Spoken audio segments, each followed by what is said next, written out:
And are we good to go? All right. Hi, everyone. Good evening. Happy Friday. And welcome to Love and Hanukkah. So I'm Melanie Johnson, and I am delighted to play hostess this evening for a fabulous panel of authors. And everyone you see here tonight, we've got a lot of Jewish rep in the house.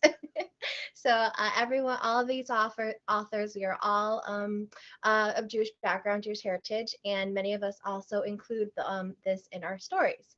And so we're going to talk about all of that this evening. This is the brainchild of Stacy Agner, who is here with us this evening.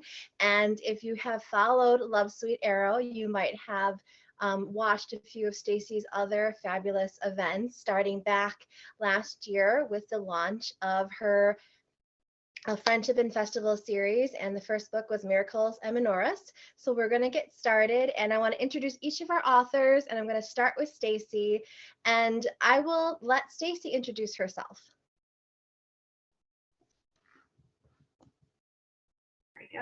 Okay. Hey everybody, thank you, Melanie, for being here. Thank you. God, I sound like a crazy. Anyway, thank you so much. My name is Stacy Agner. I am from New York. I'm a very proud Jewish romance writer.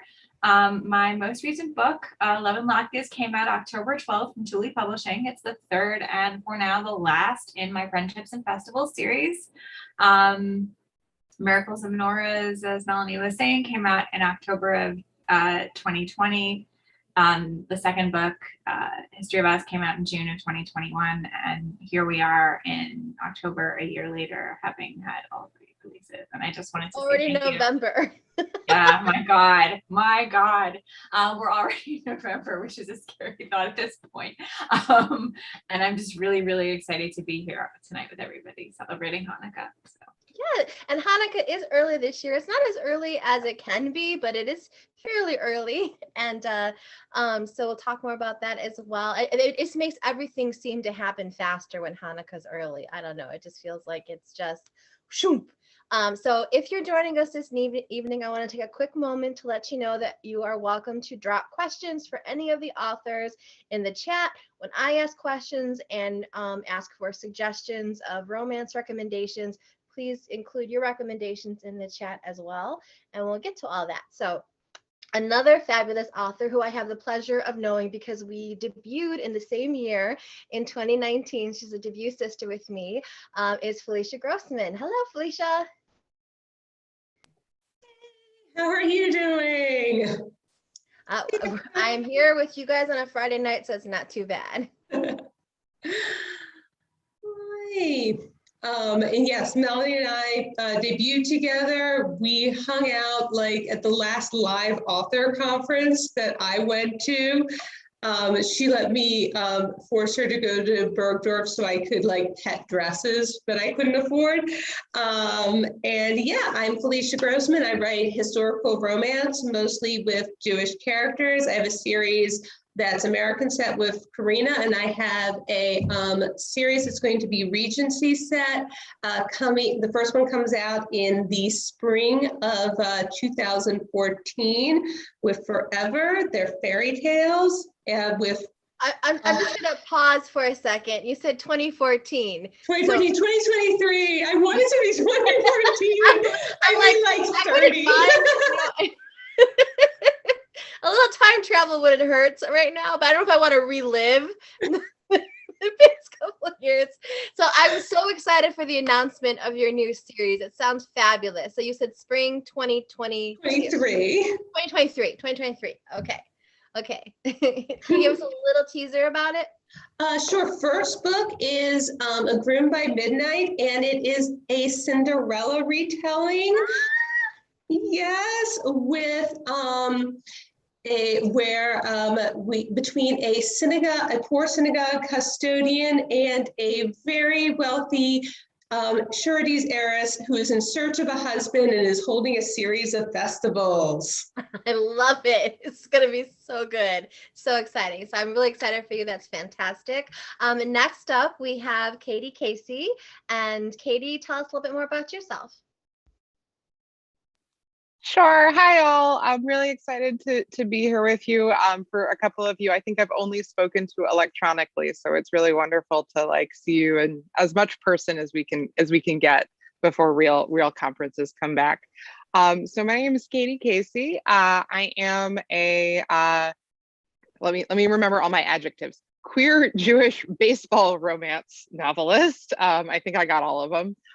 So I had two things come out recently. One was a novelette in the Love All Year anthology, which was about, I think, the world's only queer Jewish baseball Tu B'Shvat story. So it's a very particular niche about two baseball players who had a disagreement about something that happened the previous season and then reunite and they smooch.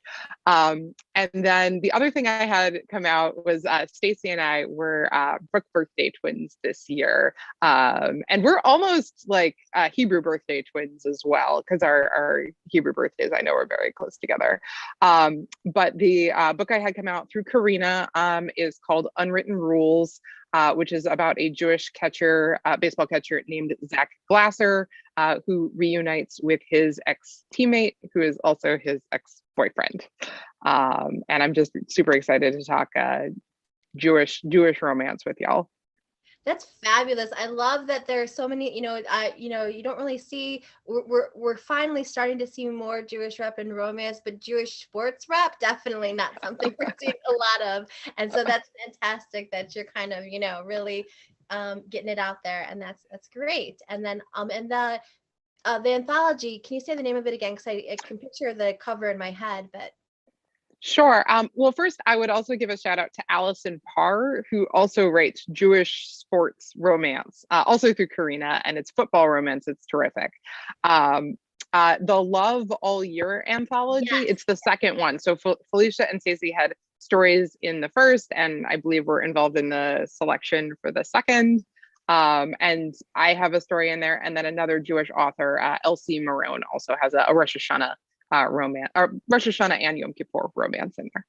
Fantastic. Yeah, so Love All Year, both of those anthologies. And we're going to talk more Rex later, but definitely want to give the anthologies a shout out because they are fantastic.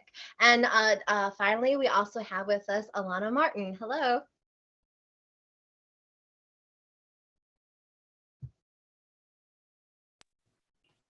Hi, so exciting to be here. I'm Alana Martin. I write contemporary romance for Berkeley.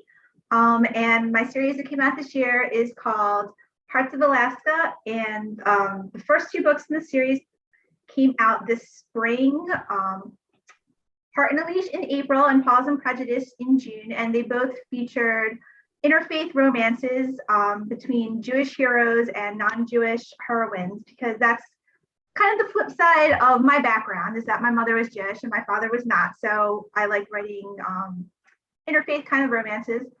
And the third book in that series is coming out in November, which we call Love and Let Bark. And I'm very excited to be here and just very excited about all this fabulous Jewish rep that is now showing up in romance. So. Yeah, it is. You're really starting to see it a little bit more. In general, I think across the board, we're slowly starting to see all these doors open, and I think it's fabulous. And we just need to keep it happening. And I love that you talked about interfaith, because same with me. I have a Jewish mother, non-Jewish father, so the same kind of, and growing up, I like to, I would say I'm Jewish, like it's the, kind of like of all the relatives, our family was the one I would show up at the various, holidays and things and not be sure of all the details. I didn't do Hebrew school like my cousins, and so I was kind of like always like, what's happening? So kind of like exploring it more now, as since I wasn't that invested in it, or exposed to it, I should say, when I was younger. So we're going to talk about, we're going to jump in and speaking of experiences, growing up in your faith and how your experience were in that faith, I would love to hear a favorite Hanukkah memory. And we're going to go backwards. We're going to start with Alana. So Hanukkah in my house growing up was actually a very, very simple. It's really hard to sort of pick one memory. It would really just be me, my mother, and my brother every night lighting the menorah, just kind of by ourselves, very simple. But my favorite times would definitely be when my pop-off would come over, because he lived about 5 minutes away. So the nights that he would drop in and do the prayers with us and light with us were definitely like the highlight. And he was sort of, I don't want to say he was like the guru, but he was the one with all of that knowledge about the holidays and about Judaism in general that would kind of get passed down to us. My mother was never, I would say, super religious. So what filtered down to us was very, very slight. So when he would come over, he would have the great stories and the background. And so it was just really, really nice when he would come over. Yeah, and that's one of the things that's made this, what we're going through in the world right now so difficult, because we missed out on a year of those connections and of being with those family members and having those memories.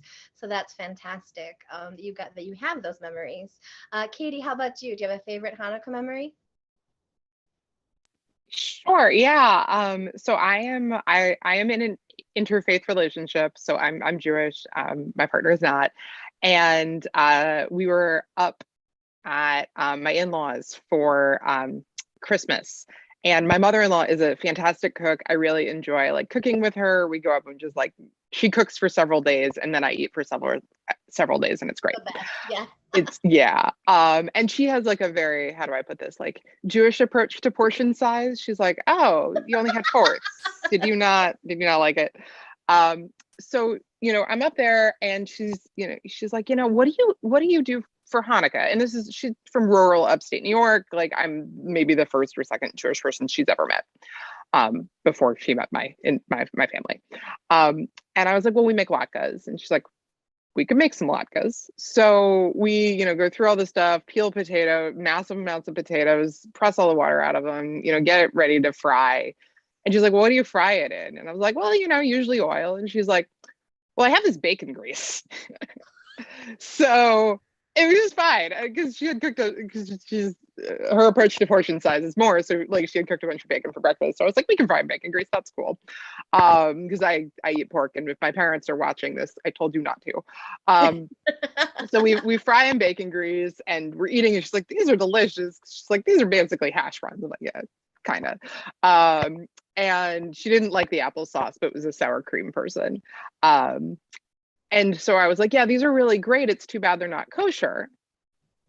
And this look of horror falls across her face. Does she realize the bacon mistake now?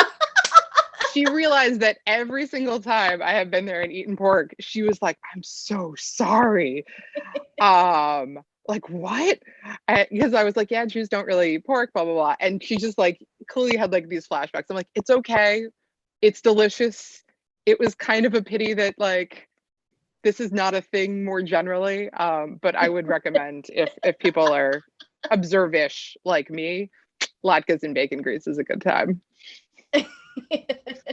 It's like there's a picture that goes around the internet every so often of the grocery store that sells the Hanukkah hams, and it's always like, we are learning from each other is sort of the part, like, and I've been in my current relationships for almost, oh no, I just thought about this, 15 years. Yeah, 15 years. And so like we know each other very well, but there's a lot of depth to Judaism, I think. And so I'm like, yeah, we have a holiday that's a tree birthday, and a holiday about the huts, and the one about the getting drunk and wearing masks. And so we all learn.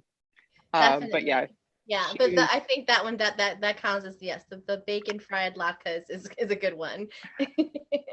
Felicia, how about you? A favorite Hanukkah memory?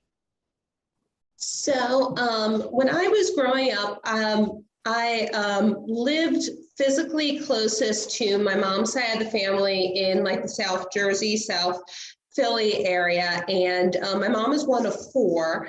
And I am one of 10 cousins, and we're all born within like a 9 or 10 year period.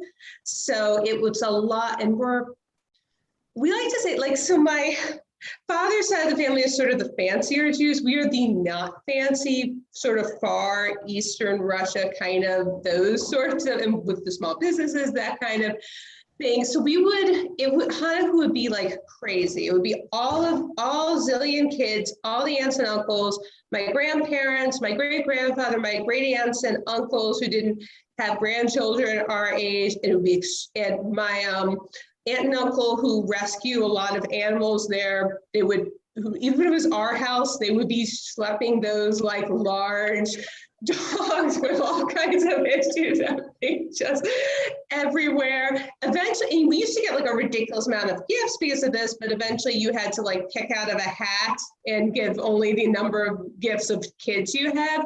But what I remember is my grandparents, and this was always very impressive every year, they would give us each a book and then they would give us a bag of the chocolate gelt, but my grandmother would, because they had a store, and so they had a lot of cash always, she would roll the cash really tight and slip it in between like the netting in there so there would be money. That would be like really tight, yeah. Yeah, it wouldn't be stretched or anything, and we never knew how she did it, but that's what we would get from them every year. That's fantastic to have like that little memory of those specific things. And that's great that you can have everyone come together and have your family all squished together. And Hanukkah usually, because like if you're joining us and you don't really know, Hanukkah's not as big as Christmas, like in the Jewish faith. It's not one of those really big holidays. But that's fun that you get to, bring the family together and have that kind of celebration. All right, Stacy, how about you? A favorite Hanukkah memory? So I have two different stories, but I think I'm going to go with the one. So my brother, quite a few years ago, like he hasn't done this in a bunch of years, but what he would do would be, because Hanukkah in December, it gets crazy, it gets really busy. And if you're going to have a Hanukkah party and invite a whole bunch of people, it's probably not the best time sometimes. So like, randomly in like February or March, all of a sudden I would get an invitation, come to Lockapalooza. And literally like that would be my brother and sister-in-law. Speaking of Lockapalooza, stop for a second to show us your shirt. Yes. So let me just pop up for a second. It is a very cute and little adorable Love You, Alaka. Very much similar to the design on the front of my Love and Latkes cover. But anyway, so in March, when the invitation would come, you'd be ready and you'd go to Brooklyn to my brother and sister-in-law's apartment, or my brother's apartment, whenever this was, because this is a tradition that lasted for a while. And my brother would be standing at the stove, and the smell of the oil and the frying latkes would like pervade the entire apartment, and it would be the most amazing thing on the planet. And then there would be a room with the gingerbread house, and people would be decorating. It'd be so much fun because that's what you do in December. You've got a whole bunch of different people, especially if you're or in March, because you've got a lot of people in March looking for something fun to do with friends, right? So there's gingerbread, there's like the latkes on the stove, and like everybody's having a grand old time, and it's wonderful, and it's so much fun. It's like a great memory of like family and friends, and just like a whole bunch of different stuff. So. Yeah, I love that he's like, you know what? I'm just gonna move this over to this time of year when it's kind of boring and make my own holiday. Yeah. So I love, and having the mix of the making the latkes and the gingerbread houses. So me growing up in a mixed faith household, I was telling Stacy about this about a week or so ago. Our house was the house that had the full-on Christmas lights, like full-on Christmas lights, and then a giant Star of David that my dad constructed he made it himself out of wood. You could see this thing from space. So we were the house that was like representing all the way on both sides. Probably confused a few people, but if they knew what they were looking at, otherwise they're just like, oh, look at the beautiful star. Like, it's not the Star of Bethlehem. So yeah, so that's I think that's one of my favorite memories, is like when he first would turn on all the lights, and it was like this. I mean, it was just, our neighbors had to hate us because it was so bright. So speaking of a lot of food talk, and I think food, I mean, it all kind of, especially with holidays, it all kind of is connected together. But I would like to know if you have a favorite Hanukkah food or a food that means Hanukkah to you. And while we're also talking about food, if there's a family recipe that's been passed down, maybe something that you've kind of snuck into one of your books, we could talk about that as well. So I'm going to mix it up here, and Felicia, I'm going to jump over to you. And so Felicia's first book, Appetites and Vices, yes, that's Yes. There's a lot of food in that book. Yes, a lot of sort of formal desserts in it, because that family is very sort of looking to be part of American society when there aren't a lot of Jews in the United States, which is in certain ways, like my dad said, a family who worked sort of very hard. Like my grandmother on that side was an amazing cook, but very, very Americana. Like she won awards from the Post Dispatch and stuff, but it's very, very Americana, sort of straightforward food. My other grandmother, the one with the rolled money, she worked all her life and was like, didn't really cook. Like I have a memory of her trying to put frozen latkes on a plastic plate in the oven at one point. But the one thing she made was she made blintzes souffle, which is not really, and she did it with frozen blintzes. You put frozen blintzes in a baking pan, and then you pour a mixture of eggs, sour cream, sugar, cinnamon, orange juice and butter over them, and you bake it like a souffle, and it pops up. That's what she could make. Well, no, I love that she's got like her kind of like secret like shortcut recipe that no one has to know these came out of the freezer. She dresses it up, and then probably if you ever have that now or make that now, that has to be like an instant memory. Yes. Yeah, and it doesn't have to be Hanukkah specific. It just could be like, if there is a food that like this food means Hanukkah to you, would you have something like that? I would say something like that because again, we're definitely not the bacon grease because we have so many animal rescue people. So we have so many vegetarian people. So like our big meals were sort of always sort of that dairy Jewish meals with like the kugels and things like that, plus also a lasagna maybe as well, but like a blintz souffle and things like that for people who just don't eat meat because. Yeah. Alana, how about you? Do you have a favorite, a food that means Hanukkah to you? And then maybe like if there's a recipe that's been passed down? Yeah, so I think would have to be my Nana's fake knish bread. So on my mom's side of the family, my grandmother was one of 4 sisters. And when they came over here, only the one who's my Nana, well, my mom was a good cook, but she was a cook. She wasn't really a baker. But my Nana was a baker. And when they came over to this country, as a kid, she had all of the family recipes were kind of hers. And she was an interesting sort of character. She did not want to share them with anyone else. Like no one else knew them, to the point where when she died, she actually took them with her to her grave. So my mother grew up with like the memories of these fabulous foods and baked goods that my Nana would make. And no way to sort of, make them because she never shared the recipes. So one day, I think it was when I was in college. So unfortunately, I wasn't there at the time, but my mom and her cousins sat down and basically took the entire weekend to try to recreate this knish bread recipe that was my Nana's until they could come up with a good facsimile of it. And since then, I try to make that like sort of around the holidays, not specifically for Hanukkah, but it's a huge recipe and it's very, very heavy. So like once a year, Hanukkah holiday kind of time, we make that knish bread, which is sort of, but not quite the family recipe. That's amazing. Well, one, that she's like that committed to it. Like she's going to take these to her grave. Like no one else can have them. You'd think she would like delegate one person that she would pass it down to. You would have thought, but she was a character. I'll put it that way. I love it. I think all nanas, there's always, they definitely have character. So that's a great story. Katie, how about you?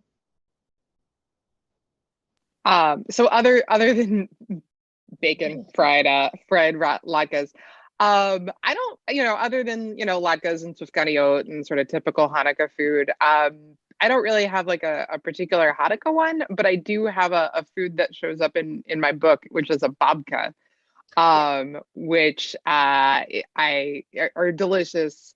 I am not a good baker because I don't like following directions. And I get mad at the recipe about 2/3 of the way through and think I know better, and I don't. But I sort of in thinking about the my book launch, I went to my mom, who's a fantastic baker, who has taken upon herself to try to teach me some baking. And I was like, Mom, I want to learn how to make a babka. And she's like, why? And I'm like, there's an emotionally significant babka in my book, and you can't read my book. And she hold pause on the food story. You don't let your mom read your books? They have a very high heat level. Like a very high heat level. So do you think she's going to read them and just not tell you she's read them? My dad went against my instructions and is reading them and is like, it's fine. I like the baseball. It's fine. And I'm just like, yeah, that's an ongoing discussion. Okay, so back to the food. Back to the food. So I went and she taught me how to make a babka, and it was delicious. And we calculated it had 1.5 tablespoons of butter per slice. Then it's a good babka. It was an emotionally satisfying babka. I love that, wanting to put this into your book kind of created this moment that you could do this with your mom. That's pretty cool. So yeah. All right, Stacy, how about you? And yes, we will talk a little bit more about latkes, but what food means Hanukkah to you, and then also if there's a recipe, that's been passed down. All right. So this is actually the other story that I was thinking of when we were talking about Hanukkah memories, because it actually works better here.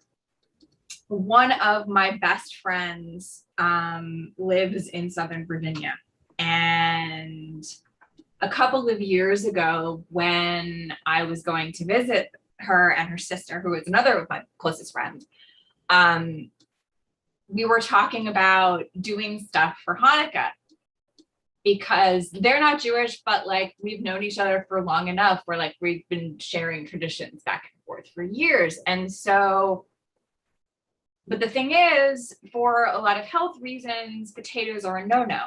And so we went searching and investigating and found a series of recipes made by, I forget who, pointing out that literally all you need to make a latke in terms of the substance of it is a root vegetable. It doesn't have to be a potato.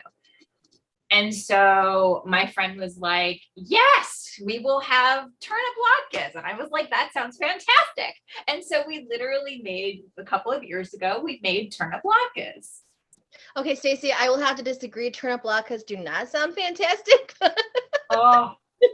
But please tell us, how did they turn out? They turned out really good, actually. That's great. That's good. They were fantastic. Blew my mind. And one of the fun facts about me is that I am the worst cook on the planet. I am awful at it, to the point where I basically get banned from the kitchen, except if I'm being the sous chef. They try to teach me, my friends and my parents and the rest of friends and family try to teach me. It never really works all that well. I can make an omelet and I can boil water, and that's really about it. So needless to say, watching this friend of mine make the turnip latkes is one of the most amazing Hanukkah memories, and also a food that I associate with Hanukkah that also sits in my book. Mm-hmm. Family recipe that gets passed down isn't actually a Hanukkah recipe. It's actually the recipe that I thought of. So as I said, I am a horrible cook. I have no business being anywhere near a kitchen to attempt to cook anything, because we get trouble. But my brother got the cooking genes in the family. And so my grandmother, when she died, my grandmother used to make matzah meal pancakes for Passover. the first full official morning of Passover, my grandmother would make matzo meal pancakes for everybody, and it would be like a family tradition. After she died, my brother took it over. So like my younger, like, so even like every time, they come, we all get together on like the morning of Passover after the first Seder, like my brother stands and makes matzo meal pancakes for everyone, a little bit of sugar on top. And it's like, we didn't do it last year.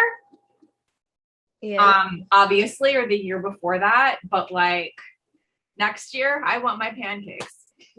Well, and obviously, so Alana, maybe, if someone like Stacy's brother was around, your Nana would have passed the recipe to him. So it does. I don't know why, but in my family it was mandelbrot. My nanny called it mandelbrot, also known as mandelbread, which is something that we always made around this time of year. So for me, my Hanukkah food was mandelbread. So that's it's kind of like the Jewish biscotti, basically. And so I was teaching my girls how to make that, and I still have the recipe card written in her handwriting, and it's because you have to kind of decipher it because she doesn't use words like cup. She would say like 1 glass of this, and you're like, what is a glass? Maybe a cup? I don't know. We'll find out. So that's and she has a Passover version which uses matzah, like the same thing. So I have not tried to make the matzah mandelbread. That was a little, I'm like, I don't know. So we haven't done that. But Robert was saying in the chat that he was thinking for the non-potato latkes, maybe like a carrot based. You could do like a carrot puree. I think that's possible. That's definitely another root vegetable.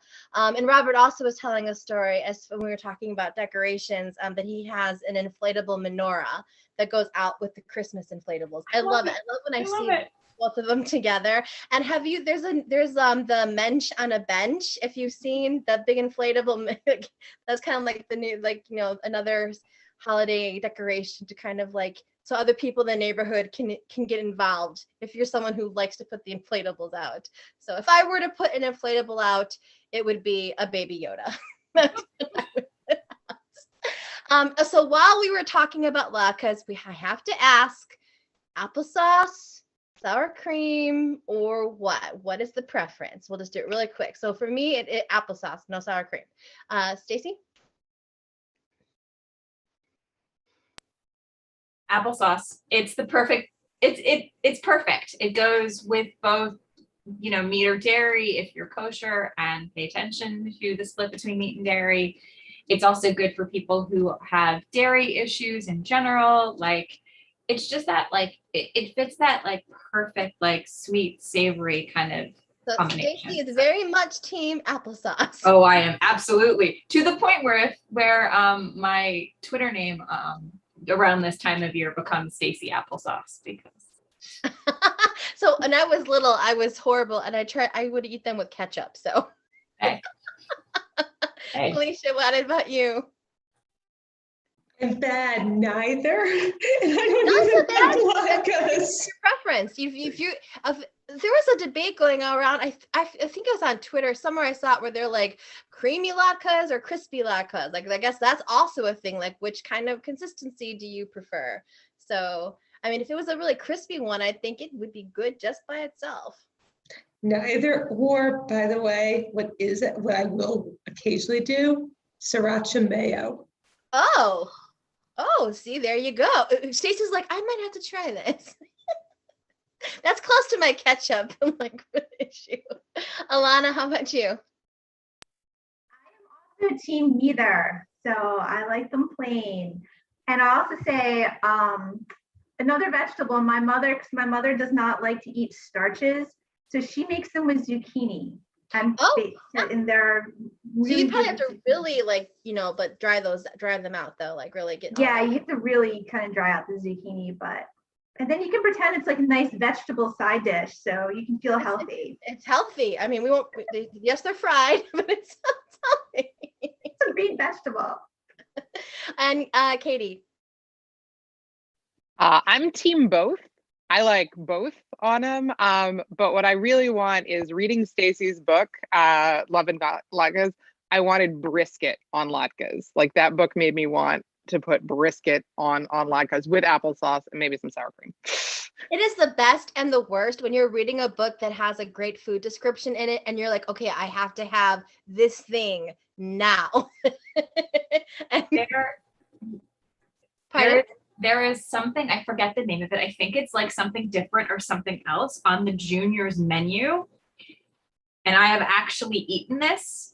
It is a brisket sandwich between latkes. And you get it's like a latke bun.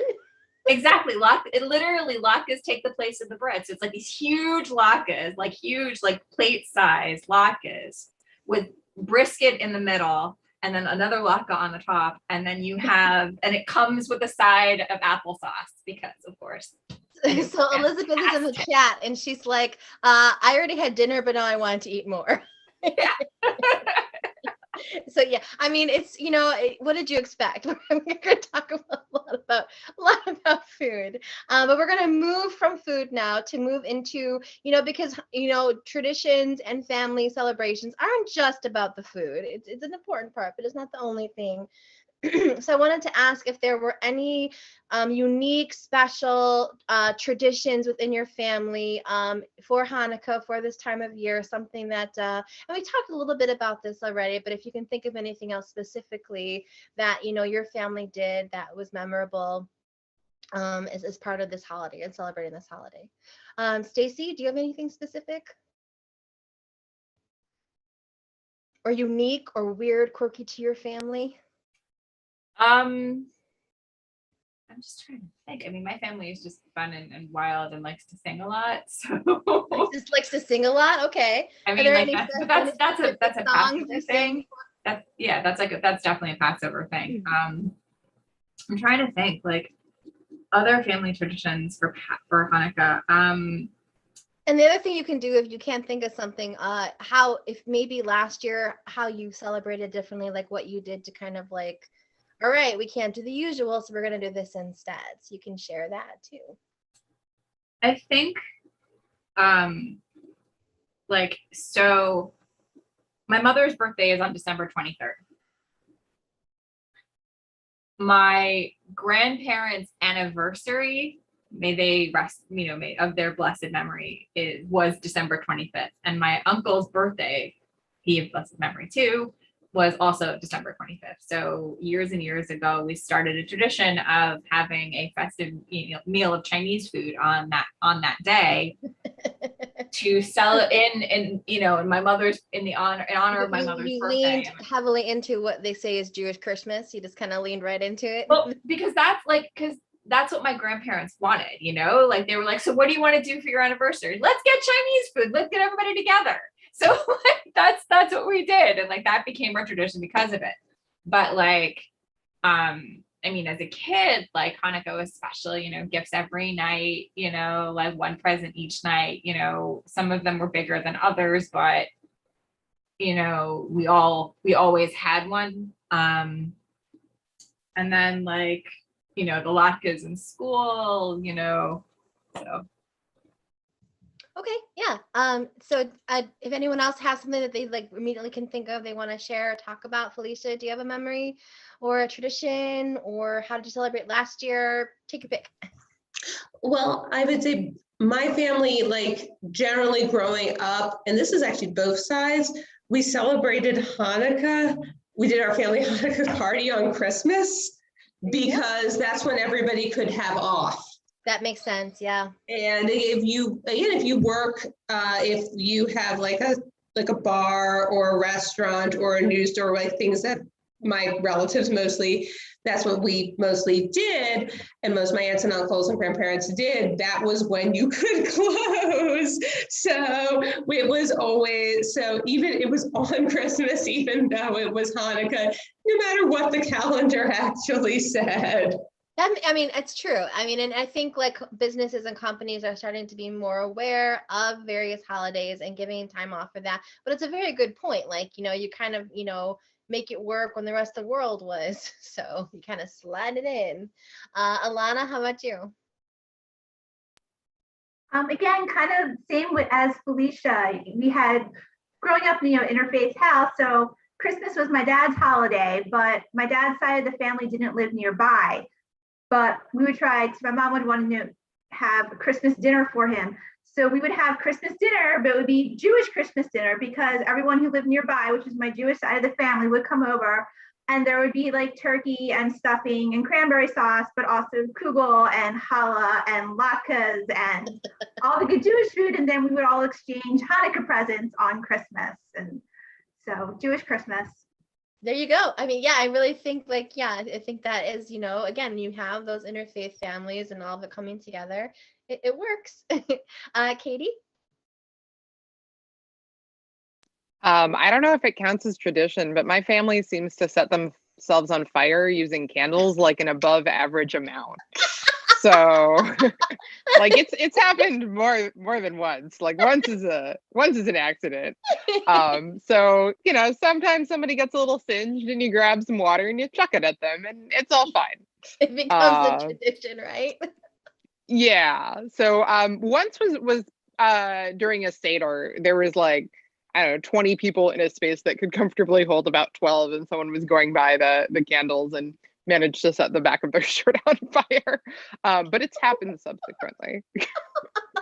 So I'm going to share a story. This is a little, so I talked about coming from a mixed faith family. So it's my mother's side and my grandmother is Jewish. And my mom, at some point in her teenage years, I don't know if it was her version of rebellion, but she, you know, kind of got into, this was in the 70s, and there was like a, you know, like Christian folk music kind of thing. So she kind of got into all this stuff.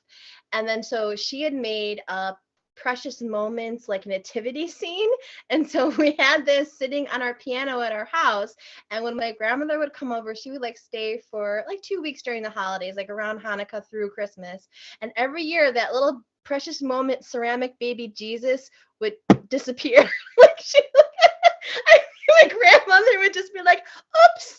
Like just so it was kind of my grandmother's way of being like, it was a very interesting tradition there as well. So, I mean, one, like you said, you know, the catching on fire thing, one time, okay, but every year this would happen. So if you found it, did you get a prize or anything, like an afikoman? I just had to go like climb behind the piano and pull it out. Yeah. I think she was just hoping it would eventually break. I don't know. But there's, so anyway, so I want to talk more because we are here, we're all romance authors. I want to talk more about books. I want to talk about the books you've written, the books that you love. So let us talk really quickly. I was going to talk about like any books, you know, that have memorable Hanukkah scenes in them or have Hanukkah in them. For me, obviously, Stacy, your book Miracles Menorah is top of the list. But if anyone else has any recommendations for that, and also I would love for you to give a shout out to any other romances featuring Jewish rep that you would like to recommend. For me, I would love to recommend Rosie Denin's The Intimacy Experiment. I think that's a great example of a recent book with Jewish rep. And again, like, you know, hot rabbi is something that people are like, wait, what? So I think it really kind of, you know, brings people into reading more stories with different reps. So let's go with Stacy. I'll come back around to you. Well, for my first thought, because generally speaking, I have to mention this, Jennifer Grayson's Holidays in Manhattan. I think it's one of those books, like it's an interfaith book. It was the first, it's a lot of things. It's a great story about the holidays in New York, both Christmas and Hanukkah. The hero is Jewish. The heroine is from a big Irish family. That's part of the series that Jen was writing at the time. And this I love this book so much. My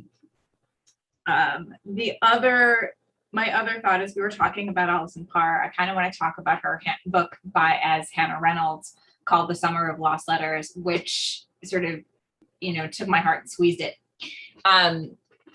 It was fantastic and adorable and amazing. It's a young adult book, but it's really good. And of course, like, we can't use the term hot rabbi and not mention Aviva Blakeman's book of the same title. It is brilliant, and so is she. So great. I'm going to try and get all of these in the chat. If I don't, though, you can go back in and maybe add them later on, like so people can see them and go and find them. Felicia. So I always say with Jewish rep in historical that I don't exist without Rose Lerner, especially True Pretenses, which is interfaith and is amazing. But there was a discussion the other day on Twitter. Rose is not the first.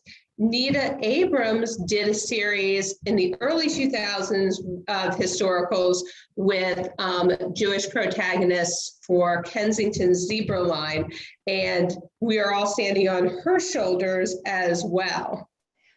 You said Rita? Nita Abrams. Nita, okay. Okay.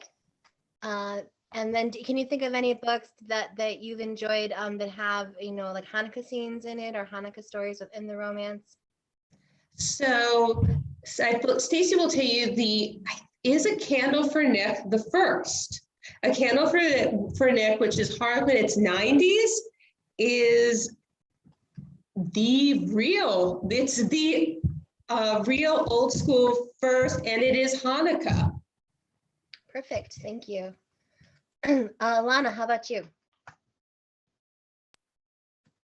So Hanukkah books, I think obviously Stacy's are, sort of at the top of the list there.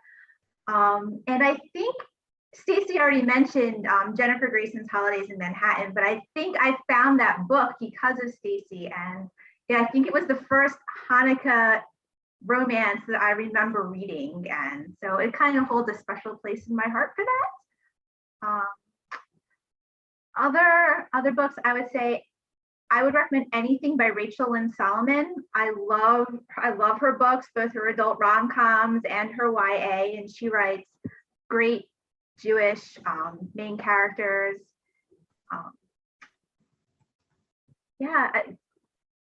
Everyone here is like, these are the books, like Felicia's books and Katie's books. Like, yeah, no, Rachel Lynn Solomon also a great suggestion. And again, we're looking at people who, they're producing more of their books coming out. But like Felicia also wanted to say, here are the people that kind of were standing on their shoulders, the people who were kind of the trailblazers, which are important to go back and read and remember as well. Katie, how about you? Sure. So for my books, I'm going to go with queer rep books. So one is 8 Kinky Nights by Zan West, over Shalom. They passed last year. Yes, that is XAN. So that is a queer kinky Hanukkah book. And I believe not the only one. I think there are a number of others that I'll dig up the names of. And then for more general rep, I Kissed a Girl by Jeanette Alexander, which is a lovely new adult romance about a stunt woman and a makeup artist. And has some lovely Jewish rep. These are all really great recommendations. I'm not keeping up, so yeah, you'll have to help me out and drop them later on in the links in the chat as in the comments so people can find them. Our viewers are also recommending a few. Robert is mentioning His for Hanukkah by Reese Morrison, and we have a recommendation for Meryl Wilsner, Something to Talk About. And some really Laura Brown. So thank you for recommending some other suggestions there for us to check out and to kind of build those lists, create those TBR piles to to find more books with rep. So before we wrap this up, I do want to talk a little bit about what you're working on, what recently came out, what is coming out. We touched on that when you introduced yourselves, but if you have other events coming up, other projects coming up, I'd love to hear about that. I know, Felicia, we talked about your exciting news with your new historical series coming out in 2023. You don't have to time travel. It's going to be coming out in a couple of years. And but anything else you've got going on? Any other events or things you'd like to share with us? That's the big news. And it's exciting. I will be helping out with a few Hanukkah events at some point too online this year, but book-wise, again, next one is A Groom by Midnight, which will be Cinderella, and after that, there will be a Snow White book. Ooh, there you go. There's a teaser. That's fantastic. I love the whole fairy tale angle. It's gonna be so much fun. And then Alana, so you have the 2 Alaska books come out, and you have the 3rd one is coming out this month, correct? The 3rd one's coming out this month. I have to say, neither of the main characters in the 3rd one are Jewish, just because of the way it worked out when I was planning the relationships, and I have interfaith families. But the first 2, had Jewish heroes in them. And so, yeah. The titles are so much fun. What is the 3rd book again? Sorry, the 3rd book is Love and Let Bark, and they all take place. Yeah, they all take place in a small town in Alaska with feuding families and lots of dogs. Feuding families, lots of dogs, Alaska. I think people are going to one click just for all of that.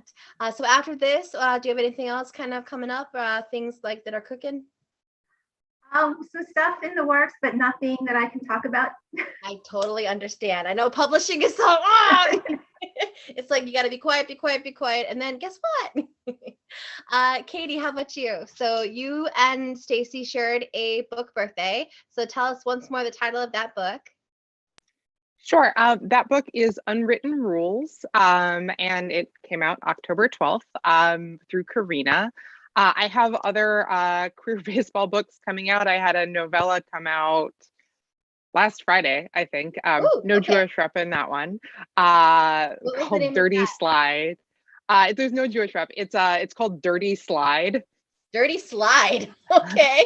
And that was co-written with Lauren Blakely. That is it's high heat. And then I have another novella that should be out in March called One True Outcome. That is also a queer baseball book. So if you like baseball players smooching, I got you. So Katie, who did you do Dirty Slide with?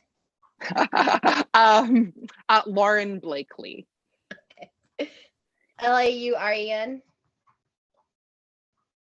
Okay, I think I got it right. If I got it wrong, you can correct me. All right, and Stacy. So Love and Latkes is out. Super cute cover with wearing that super cute apron. So cute. All the covers of these are just so fun. I mean, because they are like Hallmark books in a way, Hallmark movies in book form, and they give you all those cozy feelings of a Hallmark movie. Yeah, no, Tuli did me very, very well with these covers. They are fantastic. Like, I absolutely adored like their art department was just brilliant and like wonderful.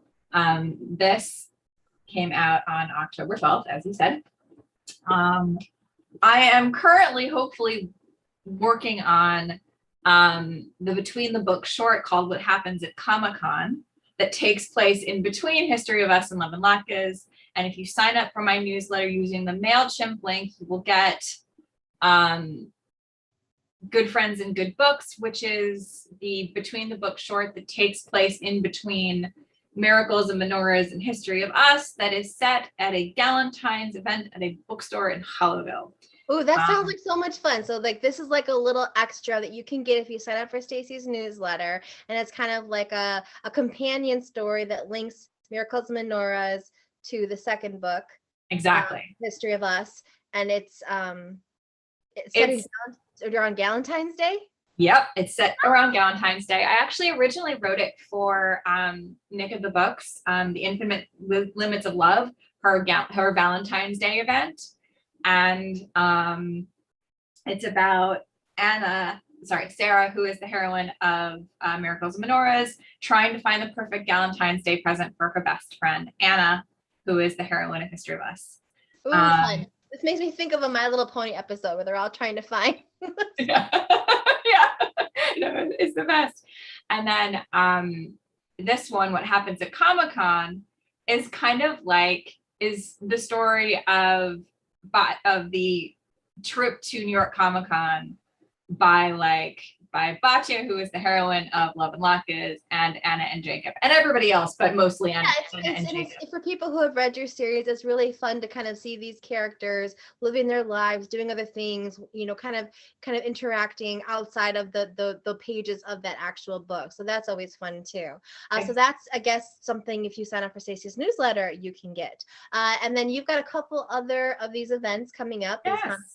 Events. Yes. And I feel like, all of you here tonight are going to be popping up here and there throughout the rest of the season. So on Wednesday, I want to say it's the 18th. Yes. Q and Willow is hosting. Felicia is moderating with Jennifer Grayson, myself, Katie, and Jean Meltzer. So it's going to be a really interesting and fun event. And then